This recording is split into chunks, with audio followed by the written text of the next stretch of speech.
Hello everyone, and welcome to the capstone presentation, Building a Culture of Data Use for Leaders, Pro Tool Calls for the Trade.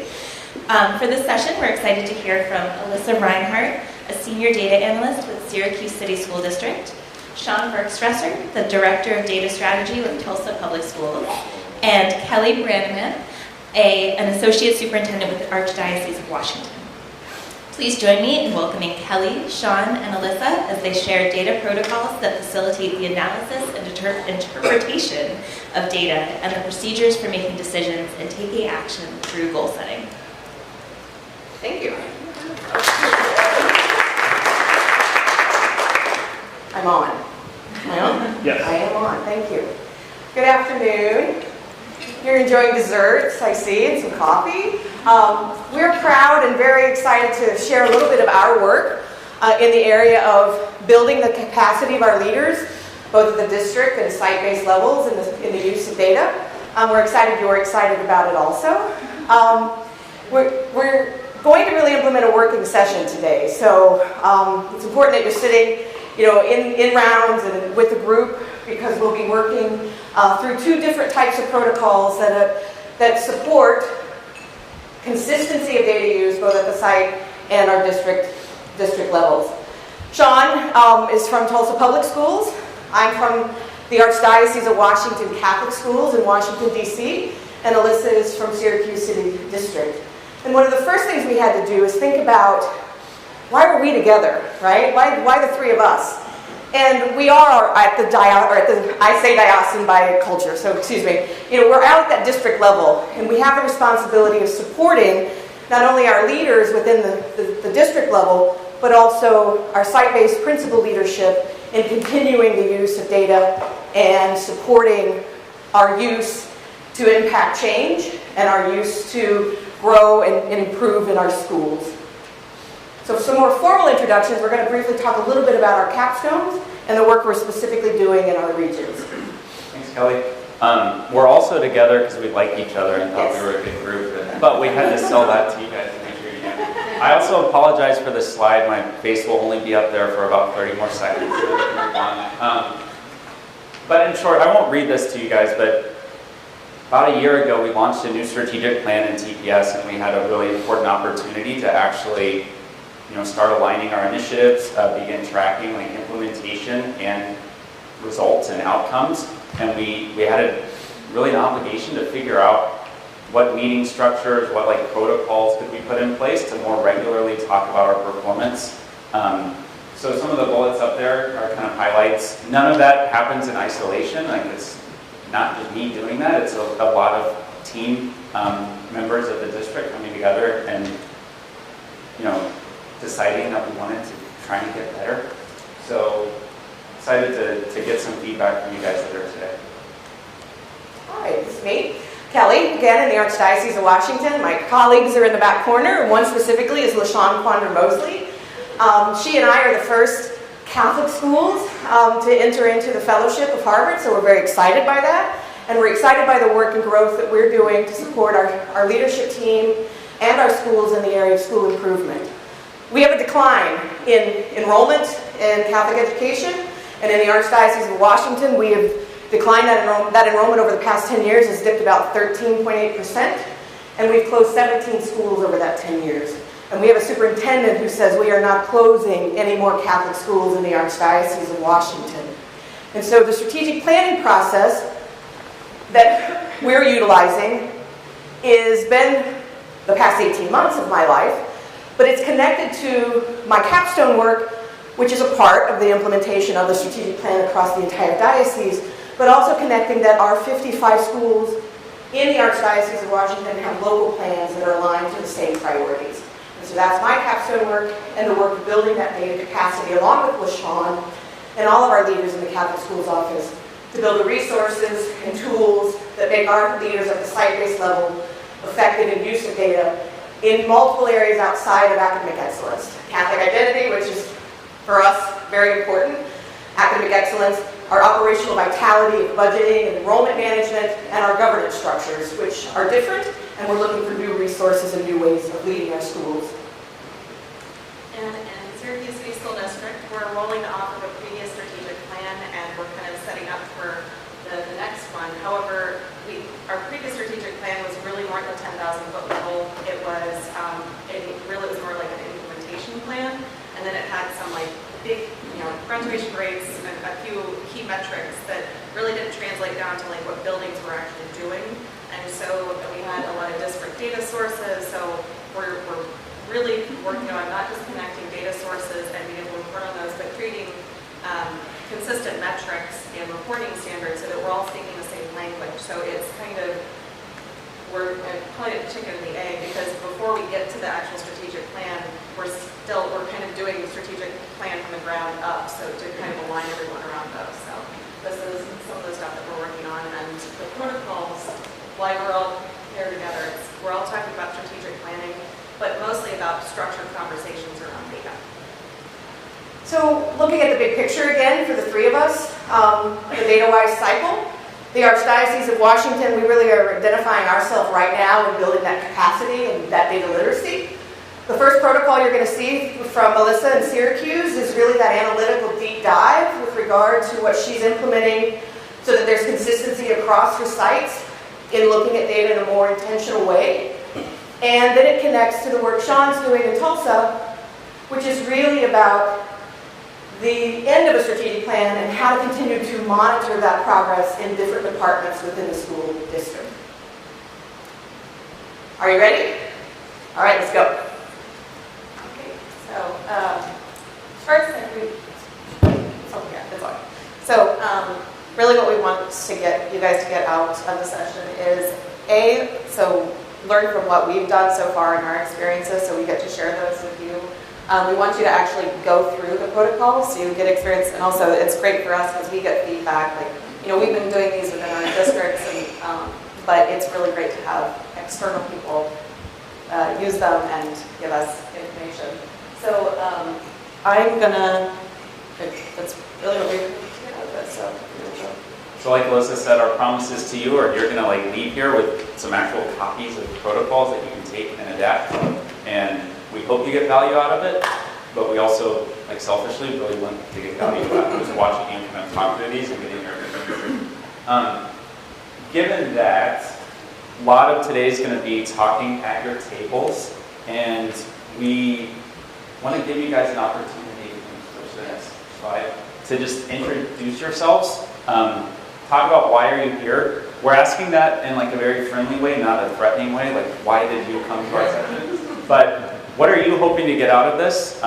Introduce yourselves at your tables for about the next 2 minutes, and then we'll dive into actually, introducing these protocols.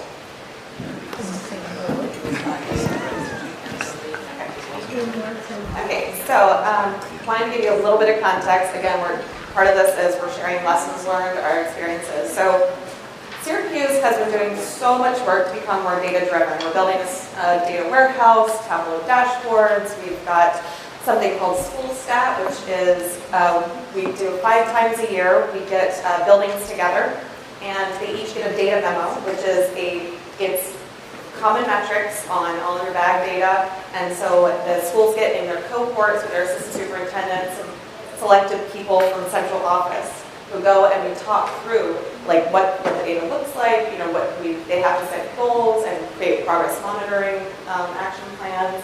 And with each of those school stat sessions, we go back and visit them.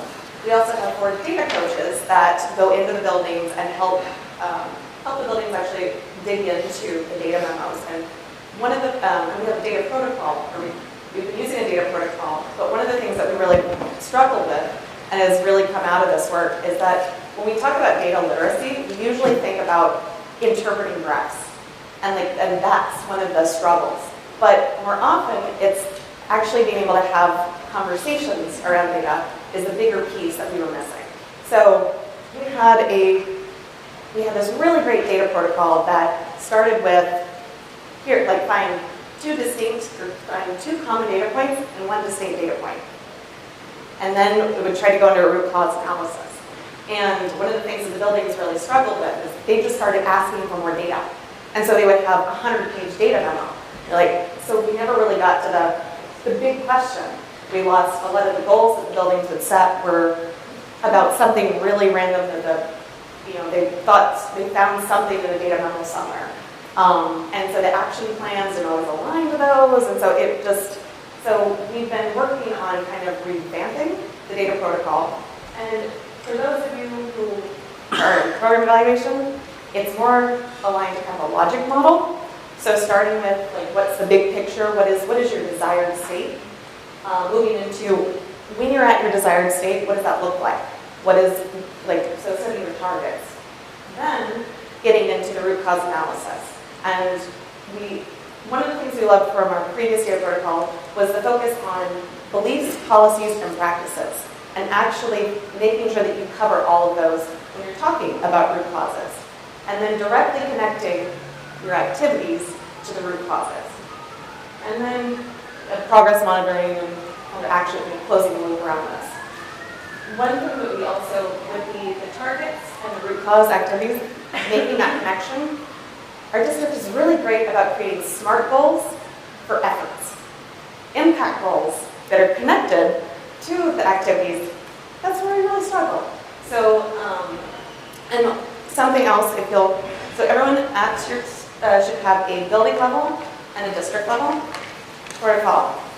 So one of the key, again, takeaways is, a lot of you probably know this, when you're in buildings, principals often are just tell me what the target is. Tell me what I need to do. And a lot of times that's just getting over that hump, so helps them really get to work. So the difference between, you'll have a district protocol and a building level. The building level kind of starts at step 2. So the district has already set what we want buildings to do. We still want them to go through the root cause analysis. We still want them to think about that, but we've already taken some of the pressure off. And we've defined what's important to us as a district.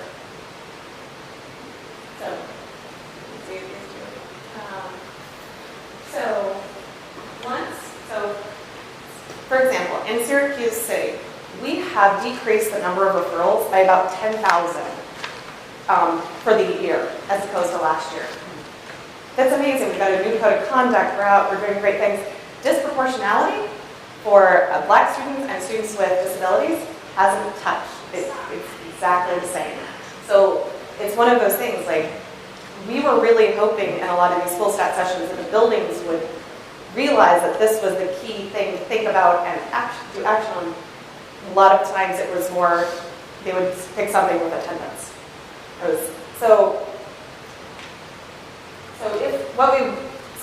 What we're going for is with the root cause analysis. It's starting with, all right, we're giving you the target.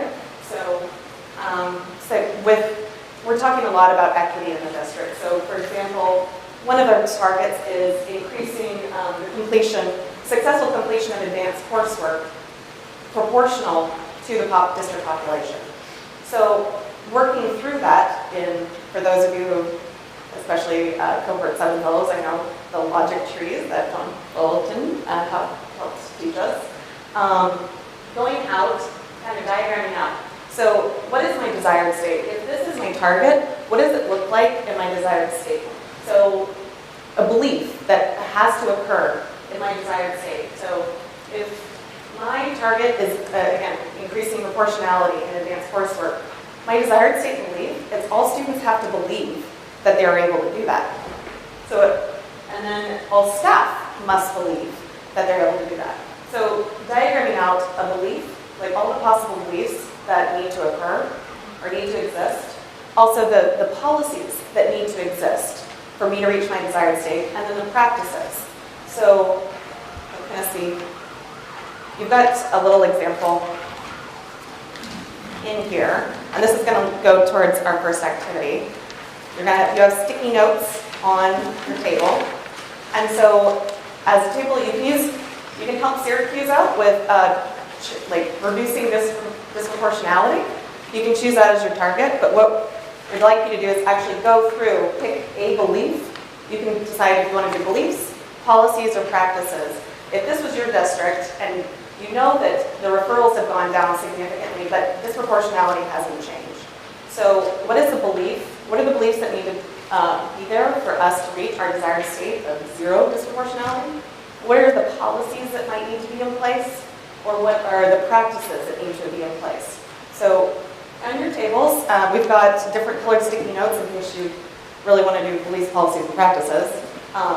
All of them, but pick one of the types, belief, a policy, or practice, and try diagramming these out. So it's really like for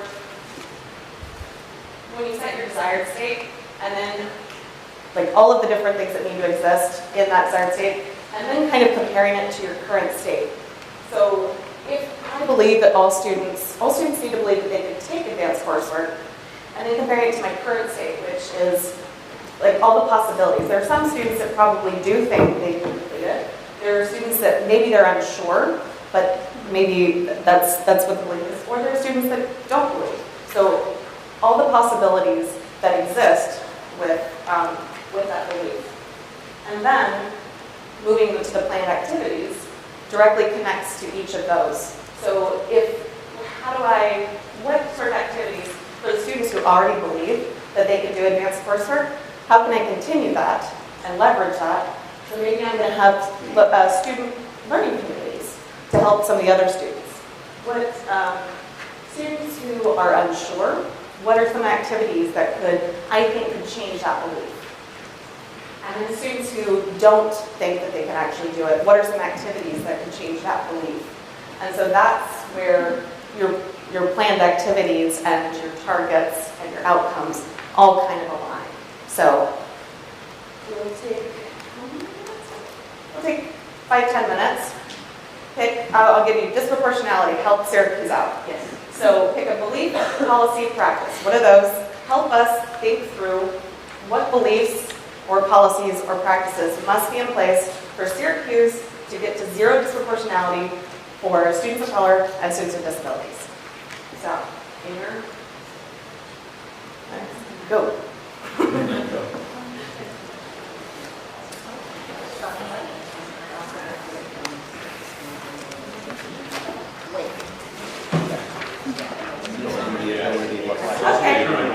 Okay, everyone. So again, we didn't expect you to come up with a complete plan and action solve all our problems in about 30 minutes. So love the conversations, but gotta bring it back. Thank you. Okay, so you've gotten a little taste of kind of the process that we've been going through to try to identify what we want to accomplish, how we're going to measure it, what activities we're going to link to it, and so it's all kind of connected in a very logical, nice way. Now that you've identified what your metrics are, what data sources you need, so you can let the central office staff know what we need to collect and report for you. So then the next part, which is where Sean's district is really doing some great work, is how does that roll up to the larger level with progress monitoring? So I will turn it over to Sean. Thank you, Alyssa. Thanks for letting us awkwardly poke around and listen to you guys go through that. So this protocol hopefully is something that can be used in tandem. Like once you've analyzed data and you've come up, it's difficult work as you just saw, but once you've aligned on priorities, this protocol is really meant to help support like intelligent dialogue about the system's performance and like ongoing priorities. So, how do we maintain a focus like consistently on what we're setting out to do, and how can we collectively hold ourselves accountable? So just some framing. This protocol has really like exclusively been used at the chief level in TPS right now. Which has led to like some important foundational pieces around just alignment and kind of understanding about what the organization cares about. But also really realize that's not enough and hope to start pushing some version of this or some version of like similar conversations into teams, into schools to just help where the work is actually happening. So keep that in mind as you look through this and think of ways that this could be adapted. But wanted to go through this protocol for a few minutes, describe each of the sections, the way we've used it, some lessons that we've learned, and then give you a chance to actually talk with your tables about what it would take to implement this in your agencies and like what adaptations would be necessary to provide us some good feedback. So first off, you'll notice that the top row of this protocol, which we can actually pass out. I did. They're on their tables, face down. Could align very nicely with targets that you've already set by going through some version of Alyssa's protocol. Let's say that our outcome we really care about is novice teacher retention. Let's say that we want to increase novice teacher retention by, X percentage points from last school year to this school year. That's our outcome. Our current result is, hey, at the end of last month, we were 2 percentage points above where we were at this point in time last school year. You have a baseline target that you've set for where you want to be at the end of the year, and then you've also got a spot for, hey, the last time that we checked in on novice teacher retention, where were we compared to where we are now? The way that we've thought about the status is pretty simple. If it's green, it means, hey, you're actually above where you need to be at the end of the year right now. Yellow, you're between, baseline and target. Red, this is below baseline, like something's seriously wrong. So not, super complex, but a way to just ground the organization in where we are as a system in terms of the indicators that we care about. The right side of the top row, this is where, what are the 2 to 3 big bets that you're making?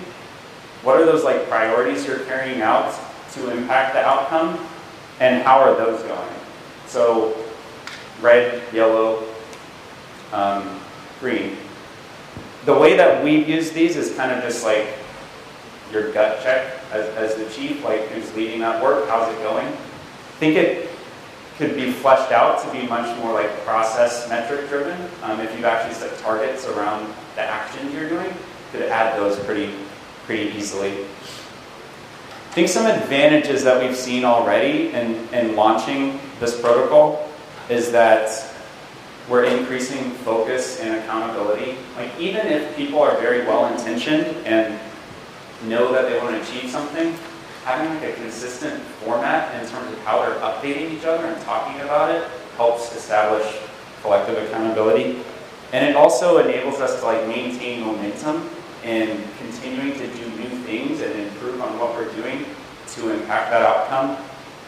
Some lessons learned: if you do not have these calendared out, say you have a set of 5 metrics that you really care about over the course of the year, mapping those out so that everybody knows exactly when they're going to be presenting and updating the rest of the group is essential, because if you're just kind of establishing these on an ad hoc basis and people are only talking about it a couple days before they have to update it, that doesn't mean that anything is actually happening, which I know is kind of common sense, but something that I think is critically important. So then the top row is all filled out by the chief or the leader, the principal, however you would adapt this, beforehand. This part right here, major insights, is also filled out beforehand. This is something that we think is very important to just establish more understanding of what's going on. What are we learning in the course of doing this work? So what are 2 to 3 things you're learning from successes, from failures, that could potentially be applied elsewhere in other situations? That's the point of that box. Next box, risks, issues. What are 2 to 3 things that are either happening right now or that we think could happen that are, going to be potentially damaging to our ability to accomplish this outcome? Granularity is something that's really important here. So making sure that people are talking about things at the right level. Don't need to list 10 to 15 different things that could be going wrong, because ultimately that's not helpful. What are the 2 to 3 big things that need to be fixed right now potentially? And then these help inform the orange boxes, which are on the bottom right of the protocol. These are things that are actually filled out in the course of discussion. So say that this is a 10-minute update that's just regularly part of a weekly team meeting. everybody reviews this, you maybe talk for a few minutes about these, clarify, any questions that the rest of the group has, but you're trying to spend the bulk of your time in this orange area, which is really where you're keeping the work going, right? That's where change actually happens. So what are things that you've uncovered really matter to other teams, or other teams are doing something that has some intersections with your work that need to be talked about? So making this up, but let's say like going back to this novice teacher retention example. Hey, I'm the Chief Talent Officer. We just surveyed all of our novice teachers, and we noticed that like a pretty high percentage of them noted like in a comment box that they're having a bunch of issues with technology, and they're really getting frustrated that their smart boards aren't getting serviced quickly enough. That's like a really random thing that we noticed a lot of novice teachers are saying. That's not good if we want to improve their experiences and make sure that they're effective and choosing to stay here. Oh, okay, hey, I'm the director of IT. You know what we could probably do? We could probably figure out a way to like prioritize novice teachers in our ticketing system. Like, I know that's kind of a small thing, but maybe that would help that small pain point that we know exists for novice teachers. Kind of a trivial example, but those types of things that if you don't actually have like a formal structure in place to talk about it, it's really easily just swept under the rug and never actually talked about or taken action upon. And then next steps, you as the leader of that work, based on the insights from the conversation, based on feedback from your colleagues, whatever, what are 2 to 3 things that you're doing like in the short term? Ideally, this doesn't mean, hey, by next year we're going to have done these 2 to 3 things. No, like what are you doing over the next month that's going to continue to keep this going? Because guess what? When we come back in like 5 weeks and novice teacher retention is on the calendar again, we're going to like be asking you about those things and figure out how it's going and make sure that we're supporting you. So that's the gist of this protocol. Again, like I'm very curious in how not only this can be improved, but how it could be leveraged in other contexts beyond just like, hey, at the top levels of an organization, let's look at like these really big metrics. So would love you guys to think about that as I turn off the thing. So I want to give you guys 10 minutes. This is not something that's like really necessarily conducive to practicing because we don't actually have actions and we don't, but would love you guys to engage at your tables around 3 key questions. How could this tool help various departments, teams, schools focus on managing key initiatives that are going on in their context? What structures or what conditions have to exist in an organization for this to be used like effectively? I think that's a key question. And then I know that all of us as leaders at some level of organizations engage in similar conversations, or at least we ought to be, where we're thinking about, hey, what are we doing to improve? What are we learning along the way? What are we trying to accomplish together again?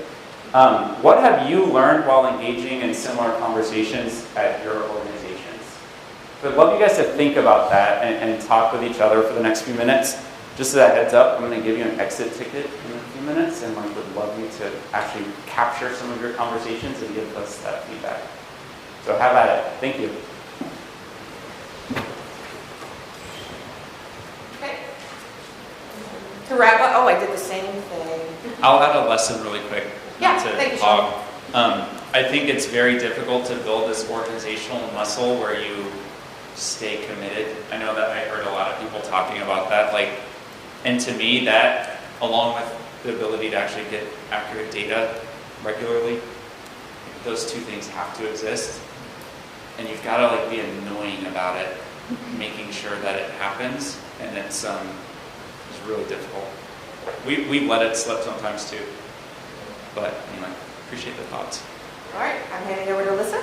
So kind of wrapping up. So if you check your emails, you'll actually have a link to some mock-up dashboards. But notice that I created them for this presentation, but really the whole point of this is that you have to have the conversations first before you dive into the data. And so these structured conversations are such a key piece about moving your district or your agency to becoming more data literate and using data strategically.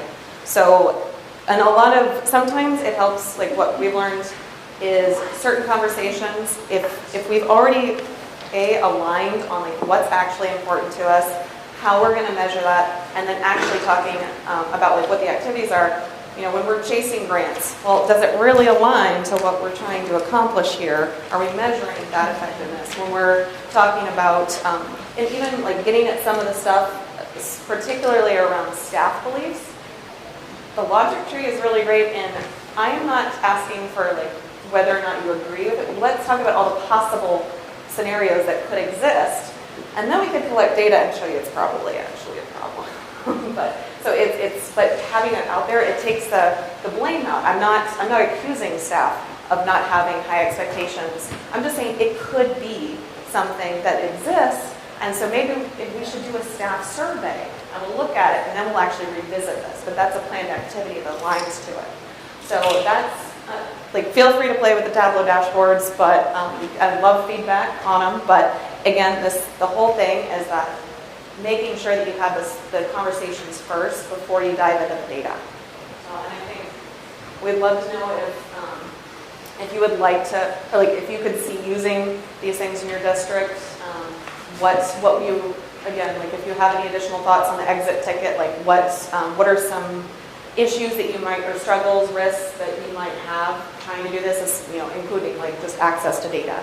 But So yeah, feel free to fill out all or none of this, but if you have anything that's like really important that didn't get talked about today that you think could help us, we'd really appreciate your thoughts. Thank you. Thanks for coming. So, yeah, thank you. Thank you, Kelly, Sean, and Melissa. So we do have a break now until 2:15, and then check Sketch to see where you are for your next session. Thank you. We're up here for questions too. yeah.